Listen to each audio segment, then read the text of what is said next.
con la doctora DENIC Claudia Rodríguez Vargas, la cual les voy a compartir un poco de su trayectoria académica. Es profesora de carrera titular B, investigadora del Sistema Nacional de Investigadores. La doctora DENIC Rodríguez ha trabajado 48 años con algas, en los primeros años con algas de agua dulce y los últimos 39 años con algas marinas, principalmente en el Pacífico tropical mexicano, abarcando temas como la taxonomía, sistemática y ecología. En estos 48 años ha impartido cerca de 13 materias, tanto en licenciatura como en posgrado, así como ha dirigido 25 tesis de licenciatura y posgrado. Ha participado en 54 comités tutorales de posgrado y revisado 93 tesis. En el área de investigación ha participado en 19 proyectos con financiamiento externo, ha publicado 36 publicaciones de investigación, ha presentado 128 trabajos en congresos nacionales e internacionales y ha participado en numerosos cargos académicos administrativos.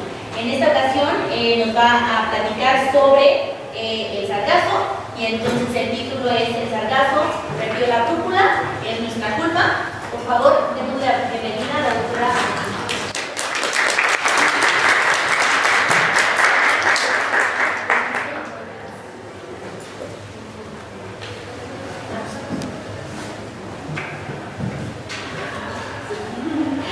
Hola, buenas tardes. Gracias por su presencia y gracias por la invitación una vez más a la proyectos y algas a documento académico sobre mi especialidad. Todo el mundo ha oído hablar de sargazo, pero no todo el mundo sabe quién es el sargazo, qué es el sargazo y qué hace el sargazo. ¿Perdió la brújula? ¿Por qué digo yo que perdió la brújula? Y por qué pregunto si esa pérdida es culpa de nosotros. Voy a tratar de que con la práctica quede claro, por lo menos, quién es, qué hace y cómo es el sargazo. Gracias. ¿A dónde tengo que apuntar?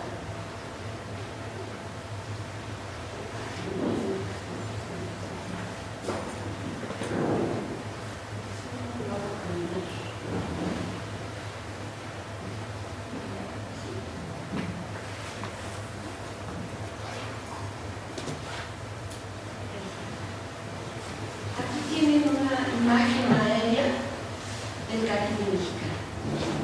En estas imágenes vemos un mar prístino, limpio, sin nada. Así era nuestro Caribe y esperamos que así vuelva a ser. Sin embargo, no todo es miel sobre hojas. Resulta que hoy las playas del Caribe mexicano y de todo el Gran Caribe que va desde el norte de Brasil hasta la península de la Florida en Estados Unidos, se ve así por lo menos en una parte de la Florida. Eso es el sargazo.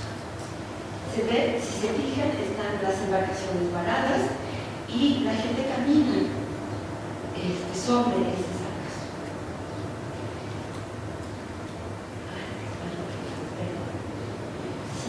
Aquí tenemos una vista aérea de cómo se ven los litorales con esta mancha moraz que se viene acercando y que recala en las playas del Caribe. Dice la leyenda que fueron los navegantes portugueses los que bautizaron a ese mar como sargazo. Ese mar en donde había un montón de organismos, la mayoría de ellos, los más grandes, se parecían a plantas y flotaban haciendo manchas o islas en esa región. Sin embargo, el descubrimiento del mar de los sargazos se le atribuye a Cristóbal Colón. El término sargazo proviene de dos voces, una portuguesa y una latina, que quiere decir, la portuguesa, sargazo, no sé cómo se pronunciaría correctamente, que significa uvas, y del salix latín, que significa sauce. Ese fue el nombre que se usó para denominar lo que los navegantes de Colón bautizaron como praderías herbazales, principalmente González Fernández de Córdoba, que era uno de los capitanes de Colón. Es un extraño mar, ciertamente. Está al noroccidente del Atlántico y es de aguas tranquilas, calma, casi no se mueve. No está limitado por tierra ninguna, es un mar en el mar. Es de forma ovalada, gira alrededor de las Bermudas y tiene una extensión bastante considerable que ha sido calculada en el equivalente a las 2/3 partes del territorio de Estados Unidos. Es un mar que está circundado, por la corriente del Golfo de México, la vertiente norte de la corriente, que gira hacia el oriente, y por un montón de corrientes que van en el sur, que hacen que se conforme un giro circular. Y esto es lo que se conoce como el Mar de los Sargazos. Es un sistema de aguas superficiales que son cálidas relativamente, que giran en torno, en el sentido de las manecillas del reloj, y que no se mezclan con las aguas profundas y frías. Esta circulación obviamente está influida por las corrientes del viento, ¿sí? Y que se interceptan de una manera que hace que se produzca este círculo o este óvalo, ¿sí? Y que en el interior no haya circulación de viento, o casi no haya circulación de viento. En el primer viaje de Colón, que emprendió hacia la conquista de las Indias, se topó con este mar. El 16 de septiembre, las carabelas entraron al Mar de los Sargazos y les costó un mes salir de él, justamente por la ausencia de viento. Ese mes debe haber sido trágico para Colón y aterrorizante para su tripulación, porque no sabían qué pasaba, las velas estaban izadas y no había viento que las moviera. Pensaron que se iban a quedar ahí. Y entonces se produjeron una serie de ilusiones o de alucinaciones que empezaron a circular por el mundo una vez que esto se comunicó. Pero al mismo tiempo se dieron cuenta que era un lugar donde había mucha vida y que esa vida anunciaba la cercanía de tierra. Salieron el 8 de octubre y el 12 de octubre, como todos ustedes saben, llegaron a tierra. En estos 500 años que median desde que las carabelas de Colón reconocieron el Mar de los Sargazos, por esa situación de un mar calmo que no se mueve, se empezaron a generar un sinnúmero de leyendas que todos ustedes seguramente han escuchado, o han visto, o han leído, películas incluso. Primero fueron las golletas, después fueron los barcos y las embarcaciones pequeñas, los submarinos alemanes durante la Segunda Guerra Mundial se perdieron en el Mar de los Sargazos. Y en realidad el problema es que el mar no se mueve. Pero eso dio pauta a que se generara esta leyenda del Triángulo de las Bermudas. No pasa nada, simplemente no hay viento y les cuesta trabajo salir. ¿Qué ha pasado? Hay estudios que han fondeado el Mar de los Sargazos y no han encontrado aviones, y no han encontrado barcos, y no han encontrado submarinos.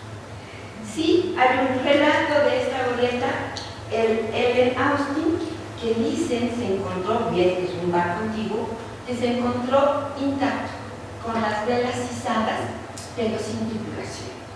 Pues de ahí piensen por qué. Es cuestión de gustos. ¿Ok? Entonces, este mar calmo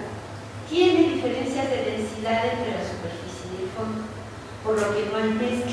Y en las aguas superficiales, donde se concentran los nutrientes, se produce este sistema de muchos organismos que en realidad están formados no solamente por el sargazo, sino por una gran cantidad de otros organismos.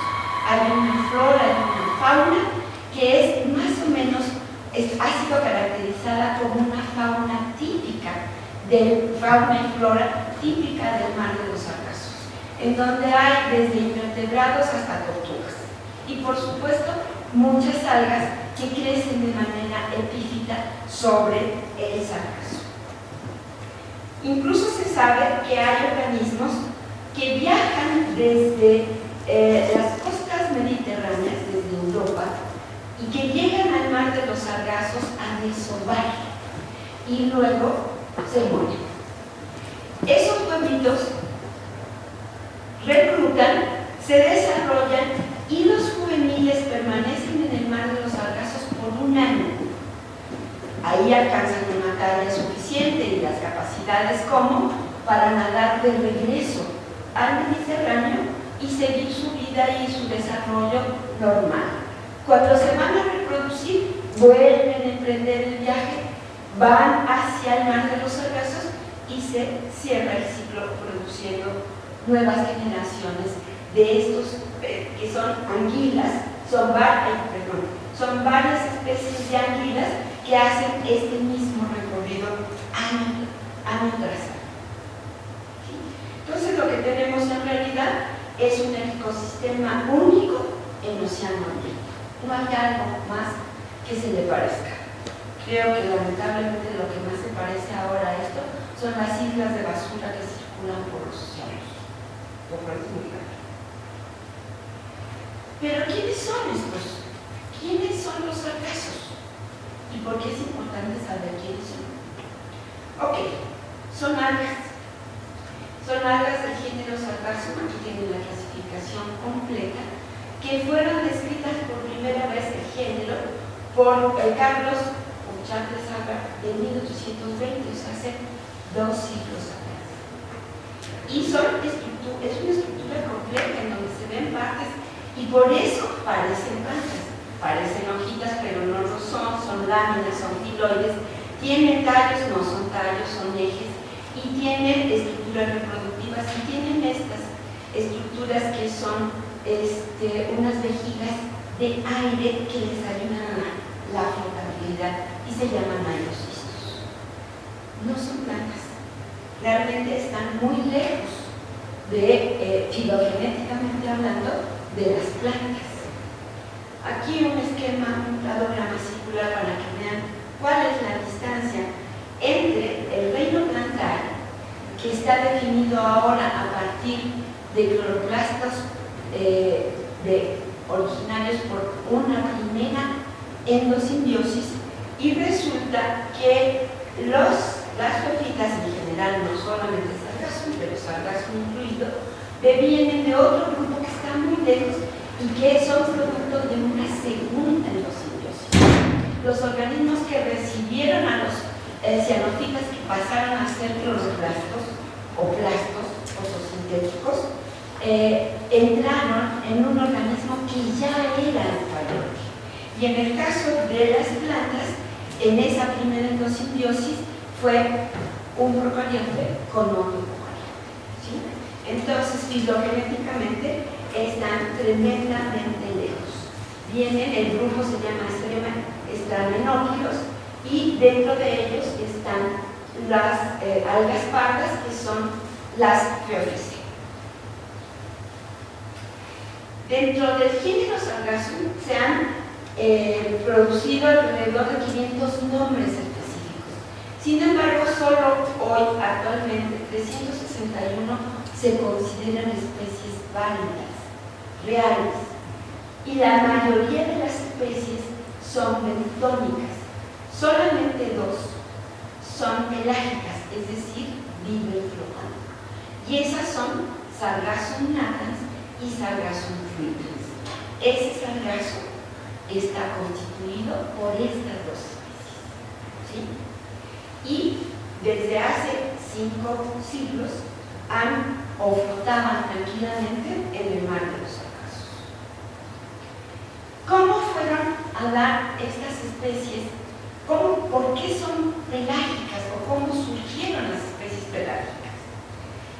Más o menos a principios del siglo pasado, el Dr. Chamberlain planteó que las dos especies pelágicas se derivaban de especies bentónicas que por alguna razón se desprendieron del sustrato y empezaron a flotar, y resultó que fue exitoso este nuevo modo de vida, ¿sí? Para estas únicas dos especies. Seguramente que en todas las comunidades litorales en donde hay especies de sargazo bentónico, estas se desprenden, y hasta ahorita solamente se sabe de otra especie que crece en el oriente y que se ha descrito para China el fenómeno de que Sargassum orneri tiene ahora una forma que podría convertirse en una forma pelágica.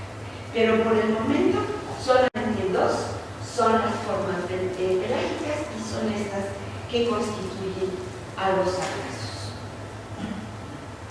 La parte más técnica de la descripción es que, fíjense, Sargassum natans fue descrito por Linneo, no como Sargassum, sino como Fucus, y fue Galton en 828 que lo mandó a las algas pardas y lo incluyó en el género Sargassum, que ya había sido descrito por Ara. Y Sargassum fluitans fue una especie nueva que describió Borgensen en 1914. Una cosa chistosa es que desde los navegantes portugueses hablaban de los sargazos como algo parecido a los frijoles, a las plantas de frijol. Y todavía en 1696 se relatan como frijoles, pero obviamente no tienen nada que ver con los frijoles, porque son algas frijoles. Ok, estas dos especies de algas presentan una gran variabilidad morfológica, y ya desde el siglo pasado, en 1939, Parr reconoció que cada una de las especies tenía distintos morfotipos que eran perfectamente reconocibles a pesar de la variabilidad morfológica que presentan las especies. Y entonces reconoció varios morfotipos de Sargassum natans y varios morfotipos de Sargassum fluitans. Sin embargo, los que forman el mar de los sargazos solamente están constituidos por tres morfotipos: dos de Sargassum natans, el morfo 1 y el morfo 8, y uno de Sargassum fluitans, que es el morfotipo 3. Aquí yo quise resumir la variabilidad de los caracteres que se usan para reconocer estas especies, la variabilidad del grosor de los ejes, la variabilidad de las formas y ornamentaciones de los aerocistos y la variabilidad de las hojas y de su forma y de su tamaño. Estas son las características que han permitido ahora reconocer que las arribazones de sargazo en el Caribe son de estas mismas especies y estos mismos morfotipos. Aquí una lista para que vean cómo se ven flotando cuando están en el mar y cómo se ven cuando se sacan del agua. Para poder ahora decidir si son especies distintas y qué calidad pueden tener los morfotipos, ustedes saben que hemos recurrido a la biología molecular y a la secuenciación de algunos genes. En el caso de Sargassum se han utilizado los ITS2 y se han secuenciado las dos especies con todos los morfotipos que se conocen. Sin embargo, este gen no permite la resolución y lo que forma son politomías. No hay resolución suficiente como para decir si son solo dos especies y si los morfotipos son subespecies o la mejor especie y cómo se comporta, si hay un comportamiento diferencial entre todos ellos. Hay muchos trabajos, si ustedes se van al Google académico, se van a piden sargazo pelágico, bueno, les van a salir cantidad de trabajos porque hay una intención por la comunidad científica de tratar de resolver qué está pasando, por qué sargazo perdió. ¿Sí? ¿Cómo se originaron entonces las masas de sargazo? Son dos las características que explican que el mar de los sargazos haya circulado por 500 años alrededor de su propio eje.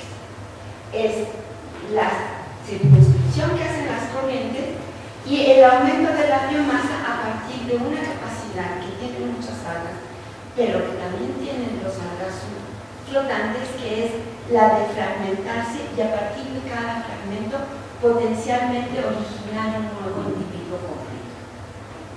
O sea, es impresionante. Entonces, circularon muchos años y de repente, se salieron. ¿Qué pasó? Se salieron y producen estas imágenes que están desde 2011 hasta 2018 en diferentes lugares del Gran Caribe y se han conformado en un problema muy serio. Así se ve la distribución que se tiene ahora de las masas de sargazo en el Gran Caribe, desde el norte del Brasil, y llega, como ven, hasta la península de Florida. Así se ven las islas flotando y derivando en el océano. Y son acercamientos para que vean cuando uno las tiene cerquita cómo se ve. Es una evolución de las aplicaciones de sargazo desde 2011 y hasta 2023. Si se fijan aquí, en 2011 había un anuncio chiquito que no causó gran asombro en la comunidad científica. Es normal que se desprendan las algas y que viajen y que lleguen a alguna playa, porque ese es el derrotero de todo lo que deriva el mar. En 2012 incrementó, pero en 2013 no se vieron. Y a partir de 2014 la tendencia es a la baja. Si se fijan en el 2023, el pronóstico es severo, es grave. Sabemos que si los sistemas acuáticos son alterados en sus características o en sus condiciones abióticas, la respuesta de los organismos que están en los cuerpos de agua también puede ser una respuesta diferente y quizá dramática. Conocimiento de estos fenómenos se tienen desde hace mucho tiempo. Acaban de hablar de los dinoflagelados que ahora ya están en las aguas dulces, yo no lo sabía, y que forman estas mareas rojas, así se ve, parece sangre, y que pueden o no ser tóxicas. Las que son malas, pues son las tóxicas. Entonces hay que saber quiénes son para saber si son tóxicas. También tenemos mareas verde-azules que están conformadas por especies de cianobacterias y que generalmente son tóxicas, muy tóxicas, porque producen neurotoxinas que afectan el sistema nervioso de los organismos acuáticos y de nosotros también. Están las mareas verdes de algas verdes que pueden no ser necesariamente tóxicas. Y ahora tenemos nuevas formas de mareas rojas con especies de rodofita que hacen un recalado en las costas de manera muy semejante a la que hacen las especies de sargazo y que también constituyen un problema. Este es un recale de Gracilaria vermiculófila en una de las lagunas costeras de Sinaloa. Y este es un recale de Indianosiformes en las costas de Venezuela. Y son muchas las especies que pueden producir estos crecimientos. Si se fijan, este es un crecimiento que se encuentra en China, en Qingdao, y que tiene muchos años, pero no es tóxica. Y entonces los niños y la gente usan el mar como si no estuvieran las algas. Nadan en un mar de algas. Y hay muchas especies de algas pardas que también pueden producir estos fenómenos, además de las especies de sargazo y de particularmente las especies del sargassum pelágico. Estas son fotos del Puerto Morelos. Sargassum calicans y Sargassum nacrans nos invaden. ¿Cuáles son las hipótesis para explicar el fenómeno? ¿Por qué se salieron del mar de los sargazos los sargazos? ¿Y por qué se produce este incremento de biomasa exponencial, masivo? En el 2020, que fue uno de los peores años, se sacaron en Puerto Morelos miles de toneladas, en el Caribe mexicano, miles de toneladas de sargazo. Bueno, se han planteado estos tres fenómenos como los causales de esta salida y crecimiento del sargazo. Modificaciones en la circulación del agua, cambios en la temperatura del agua, el calentamiento de la capa superficial del mar y los incrementos en las concentraciones de nutrientes. ¿De qué estamos hablando? De cambio climático. Sin embargo, parece que, dado que hay mucha investigación, hay propuestas alternativas o complementarias. Veamos como quieran. Este es un artículo calientito que salió este año sobre un análisis interanual de cómo se transporta sargazo a través del Atlántico ecuatoriano. Esto que les estoy poniendo aquí es un fenómeno que se produce en el Atlántico que se llama la oscilación del Atlántico Norte, que es un fenómeno climático a partir de fluctuaciones de la presión atmosférica que modifica la circulación de los vientos. ¿Sí? La presión atmosférica, ¿por qué se modifica? Por los cambios de la temperatura, entre otras cosas. ¿Sí? Esta oscilación normal se produce, aquí está el esquema, y generalmente gira hacia el noreste del Atlántico. Y hay una pequeña desviación que va directo hacia el oriente. Sin embargo, hay eventos negativos que se producen de esta oscilación por los cambios que se están produciendo en el clima. Y esta oscilación tiene una fase negativa que tuvo un evento muy importante entre 2010 y 2011, donde no giró lo que tenía que girar y se fue directamente hacia el este del Atlántico.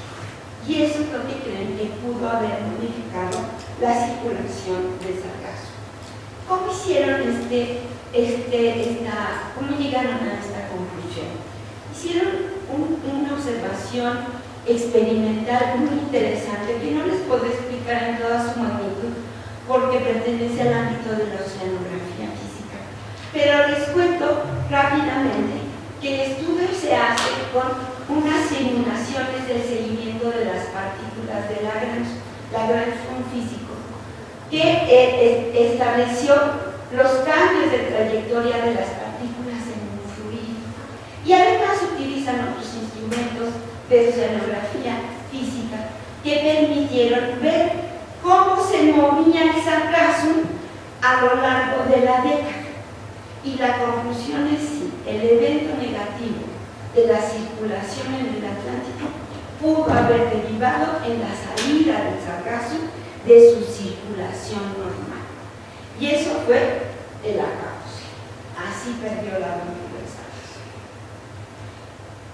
Este es el mar y ahora se encuentra en el norte de Brasil una nueva acumulación tan grande, no tan grande como la original, que se denomina el pequeño mar de los sargazos. Si se fijan aquí la circulación de las masas de sargazo, pues se ha producido a partir, la hipótesis original es que cuando se sale, choca con las costas del norte de África y ahí se establece y empieza a crecer. Y luego los movimientos de la circulación del agua hicieron que derivaran hacia el centro del Atlántico y que ahí encontrara un lugar tan adecuado que empezó a crecer y a crecer y a crecer. Y de ahí se sale para ocupar las costas del Gran Mar. Pero esa explicación nos dice por qué se salió y por qué ha derivado en el Atlántico. Pero no nos dice por qué tanto. ¿Sí? Porque en el mar de los Sargazos, además de estar contenidos y circulando, dando vueltas en círculo, la biomasa se mantiene relativamente estable. ¿Qué pasó? Pues entonces la pregunta es, ¿son los cambios de la temperatura? ¿Es la eutrofización a partir de nutrientes de origen antropogénico que también mencionaba Beatriz en la plática anterior? ¿O es una combinación de los dos? Es que miren, parece terraquímico. Bueno, aquí no les sé a las simulaciones que manejan ahora ustedes, y entonces lo hice a pie. ¿Cómo se incrementan los fragmentos una vez que se produce? Y pues se produce un incremento exponencial. ¿Sí? Se están haciendo también muchos estudios de cómo crece el sargazo, cuáles son las velocidades de crecimiento, pero estos se están haciendo generalmente in vitro. Por lo tanto, tienen grandes limitaciones, pero fíjense, se duplican las biomasas de los diferentes morfos entre 13 días y 31 días. Imagínense esas islas que veíamos que venían, que cada 13 días se duplican y otra vez se vuelven a duplicar. Entonces la biomasa que se produce es inmensa y esa es la que llega al litoral. Aquí hay otro trabajo que tiene datos un poco distintos, pero que finalmente sí atribuyen a los cambios de temperatura, los cambios en las tasas de crecimiento del sargazo. Se los menciono porque muy honrosamente es un trabajo hecho por mexicanos en México, en Puerto Morelos, dirigidos por la doctora Brigitte Van Tussenbroek, que están en la unidad académica de Puerto Morelos, que pertenece al Instituto de Ciencias del Mar y Limnología. Este es un trabajo que también está producido, publicado en este año, también está calientito, y que tiene datos también sobre cómo se duplican los distintos morfos de sargazo. Se tienen que hacer muchos. Este tiene la ventaja de que hicieron cultivo in situ y ex situ, es decir, in vitro, y en el arrecife en Puerto Morelos. Y comparan los datos para ver qué tantas influencias se producen, y esto es lo que va a dar incremento al significado de nuestro conocimiento sobre cómo crece sargazo, cómo crece por fabricación, es decir, por reproducción asexual. Pero lo que sí queda muy claro, ya desde que empezó la doctora Van Tussenbroek a encontrarse el sargazo en la puerta de su casa y empezaron a hacer estudios de qué pasa cuando el sargazo recala en el litoral. Pues pasan muchas cosas y ninguna de estas es muy buena. ¿Sí? Primero, se produce una reducción de la luz. Pues claro, con esa masa, ¿cómo va a pasar la luz para abajo? Las comunidades bentónicas que están abajo no reciben luz. No luz, no fotosíntesis. No fotosíntesis, no oxígeno. No oxígeno, no luz. Es tan dramático como es. También se produce cambios en el pH e incremento en las concentraciones de nutrientes y una afectación sobre las comunidades de pastos y de algas y, como ustedes saben, en el arrecife de Puerto Morelos lo que se está produciendo es miel de los corales. Si esto se mantiene en el tiempo, el riesgo es que haya una desertificación del fondo marino, que es serio. Pero además de esto, si fuera además otra cosa, una vez que recala el sargazo y se queda en la arena, se empieza a descomponer a la velocidad del mar. Y además de que afea muchísimo y huele espantoso, resulta que en el proceso de degradación se producen lixiviados que son generalmente nocivos para los seres vivos. ¿sí? Hay acumulaciones de arsénico en el sargazo que todavía no se sabe qué tanto pasa y que también se está estudiando, pero lo que sí es cierto es que afecta tanto a los bentónicos como a las comunidades que están en la arena. Recoger estas masas de sargazo en el tiempo necesario es prácticamente imposible, sobre todo cuando nos agarraron con los dedos detrás de la puerta. Nadie se imaginó que esto iba a pasar y nadie tenía ninguna propuesta para decir, vamos a ver qué le hacemos. La Secretaría de Marina, los puestos de Marina en las zonas del Caribe, pues hicieron lo que pudieron, pero no pudieron mucho desafortunadamente. La otra complicación es que esa masa de sargazo viene con su comunidad, que es una comunidad muy diversa, tanto de animales como de otras algas. Hay de todos los filados del reino animal están ahí, desde los invertebrados hasta como ven ahí, las tortugas, que van acompañados y que usan la masa de sargazo de diferentes formas. Unos se las comen, otros se protegen, otros desovan, otros anidan, en fin, hacen muchas cosas. Lo usan, es una comunidad dinámica absolutamente bien establecida, pero todos esos organismos son exóticos para nuestras comunidades naturales y el potencial de complicaciones es grave. Se pueden convertir en competidores más eficientes y en depredadores más eficientes y modificar las relaciones de todo tipo en las comunidades nativas, ¿sí? Pero además se pueden convertir en invasivos y potencialmente muy dañinos. Acuérdense del Death en las costas del Golfo de México. También hemos hecho estudios, hay mucha gente haciendo estudios sobre las algas epífitas que vienen acompañando al sargazo. También son exóticas. ¿Quién sabe de dónde vienen? ¿Dónde se sumaron a la comunidad? ¿Dónde se sumaron a la comunidad? ¿Y cómo va cambiando esa misma comunidad de algas epífitas a lo largo de la vida? También se pueden convertir en organismos invasores y por lo tanto muy dañinos.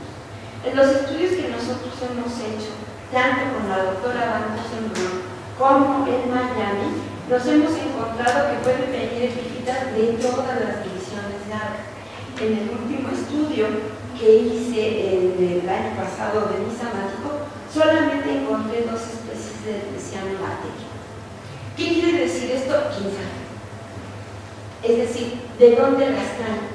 Pero lo que sí es muy importante es que cierran el sistema y lo hacen un sistema potencialmente mucho más fácil de crecer.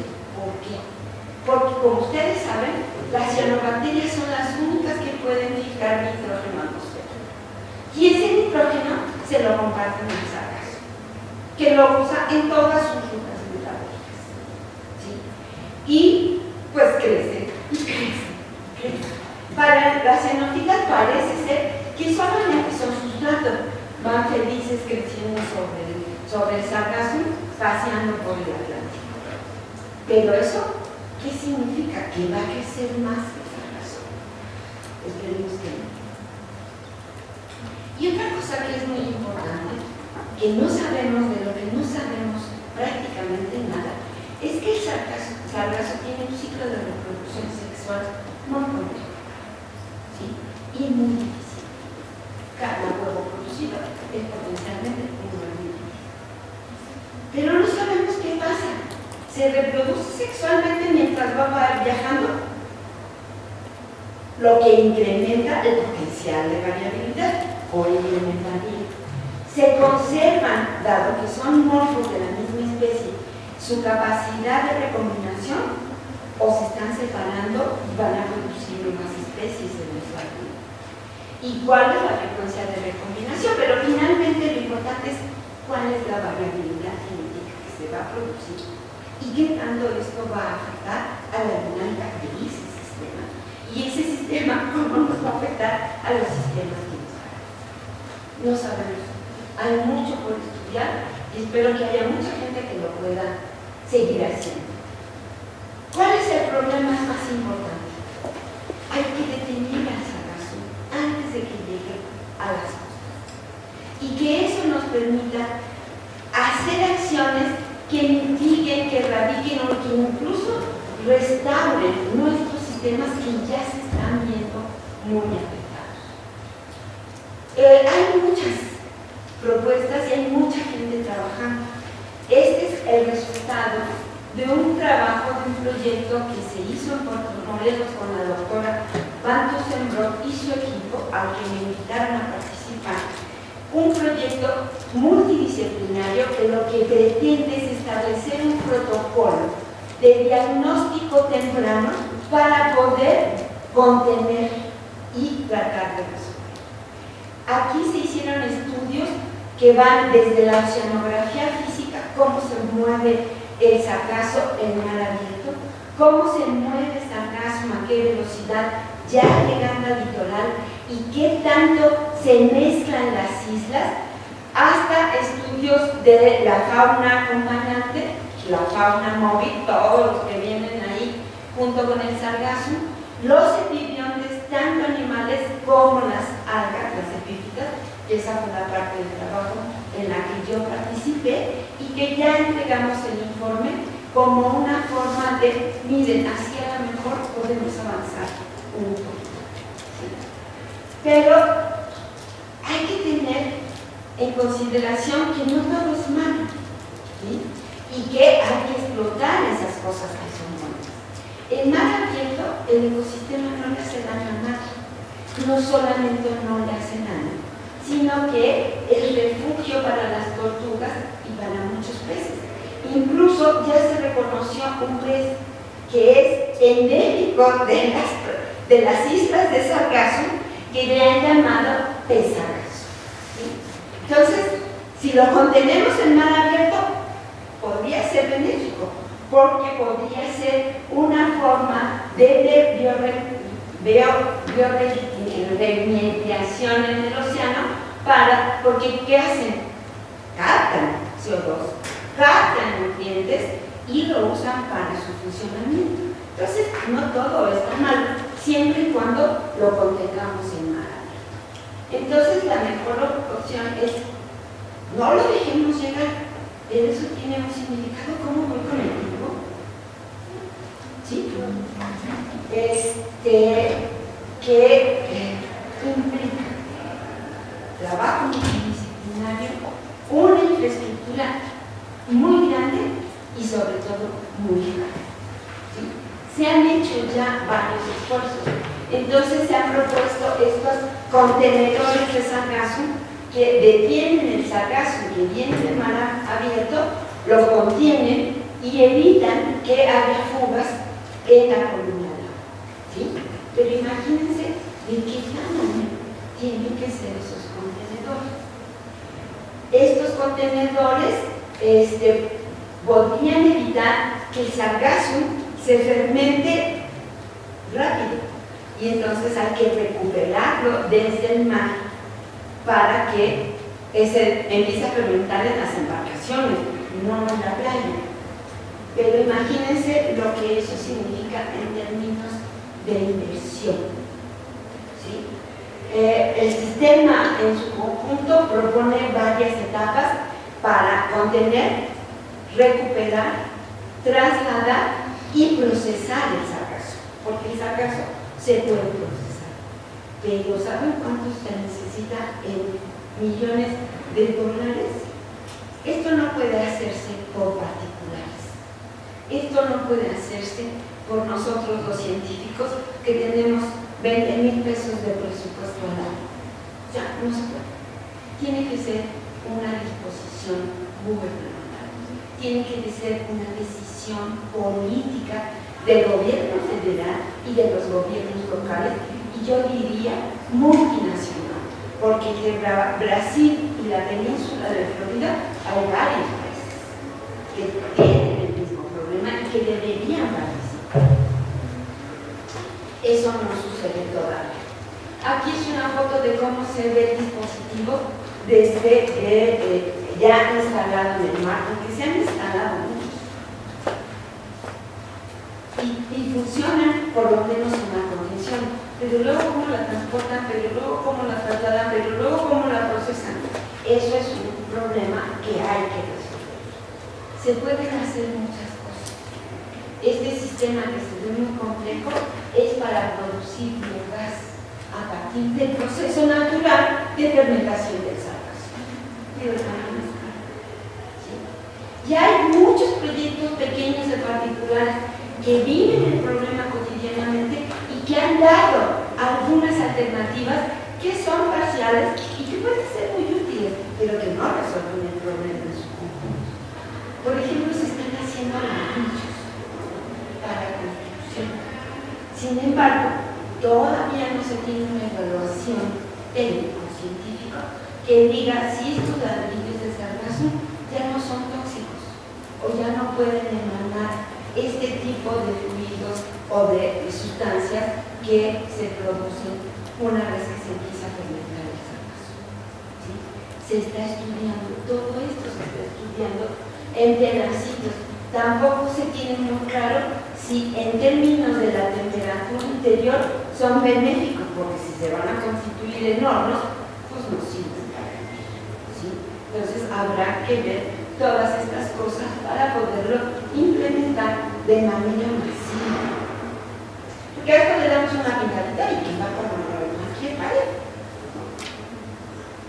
También hay personas que están planteando que se pueden extraer compuestos que permitan uso agrícola, sobre todo en la mejora de cultivos. Y en este caso, este señor, que desgraciadamente perdí el nombre, está haciendo este producto para mejorar los cultivos de cacao. Bueno, sería buenísimo porque son de origen natural y entonces no tendríamos complicaciones como las que se tienen con los fertilizantes químicos.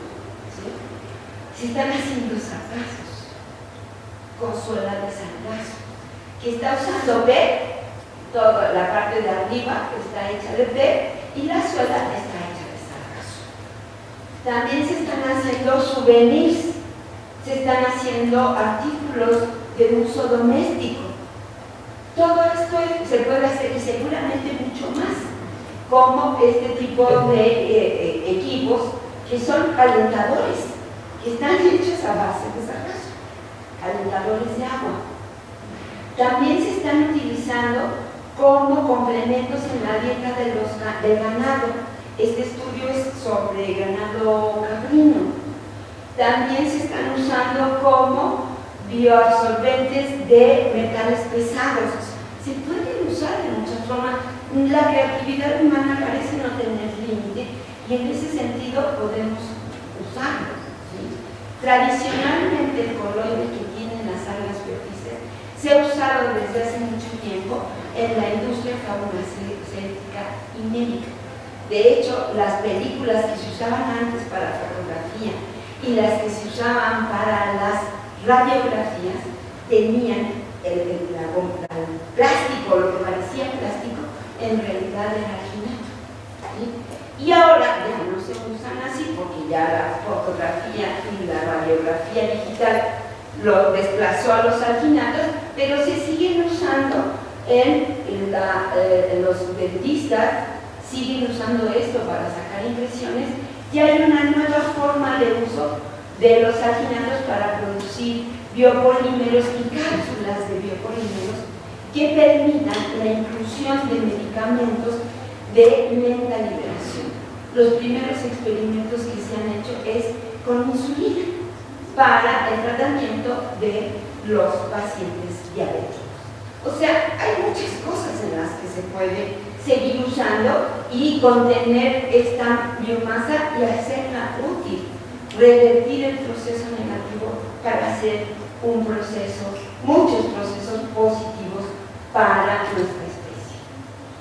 Los habitantes que trabajan, que viven del turismo en el Caribe mexicano, hacen todos los días un esfuerzo monumental para mantener las playas limpias y que los turistas no se vayan, no se espanten. Y me pareció muy emblemático este cartel que está en una de las playas de Cancún que dice: por favor, disculpa el sargazo, mientras la madre naturaleza reconstruye nuestras playas. Muchas gracias. Y la pregunta es: ¿somos nosotros los culpables? ¿Ustedes qué piensan? Y les dejo esta imagen maravillosa de un árbol luminescente y el texto que escribió Darwin cuando conoció el fenómeno en su viaje de luna. Llévese muchas gracias.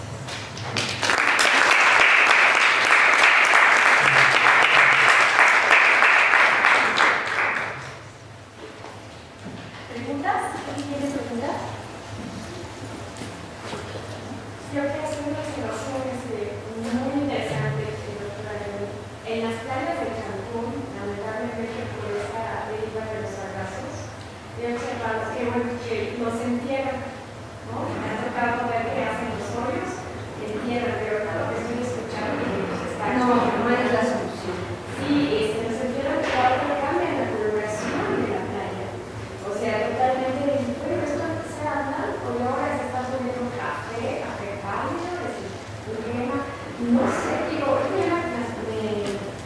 me aclaró mucho de las zonas porque yo había pensado, me dice, bueno, el mar tiene un problema enorme, ¿no? De hecho, gente de modelos decía, es que esto en un momento va a estallar, no aguanta. Toda la zona hotelera, echa las aguas, hacia el mar, ¿no? Y digo, pero ¿por qué no hay una posibilidad de provincia, de gobierno estatal? Pero no me conviene, están interesados en otras cosas, pero digo, ¿qué no se podría trabajar en aguas residuales, en el manejo de esos residuales para que mitigue un poco lo que llega al mar y que a lo mejor se convierta en un sustrato ideal para los enlaces? Sí, la verdad es que el problema es tan grande que a todo el mundo le quedó granizado. Y lo digo no solamente para México, en Brasil tienen ningún problema y de ahí Venezuela, Colombia y toda Centroamérica. Y todas las islas de el primer problema es que no se sabía nada. Ahora ya tenemos más o menos algunas ideas. Y las primeras soluciones fueron equivocadas. Todo el mundo lo enterraba. Pero ese enterramiento, después sale. Cuando uno mete la basura debajo de la alfombra, siempre sale. Y eso es lo que estaban haciendo. Porque contaminan las arenas, le van a cambiar el color, ya no hay arenas blancas, ya no hay blancas. Entonces, el problema es sacarlo. Lo empezaron a sacar, pero no da la vida. No les daba la vida para sacarlo. Entonces, con la intención de, bueno, que no se vea tan feo, lo vamos a meter debajo de la alfombra. Pero pues, las consecuencias se están viendo a muy corto plazo. Yo creo que hay proyectos que se están haciendo y creo que el gobierno estatal de Quintana Roo, en colaboración quizá con el de Yucatán, han hecho algunos esfuerzos insuficientes, por supuesto, pero yo creo que no es un problema estatal, es un problema federal. Y la federación, ni antes de este gobierno ni ahora, se ha hecho cambio.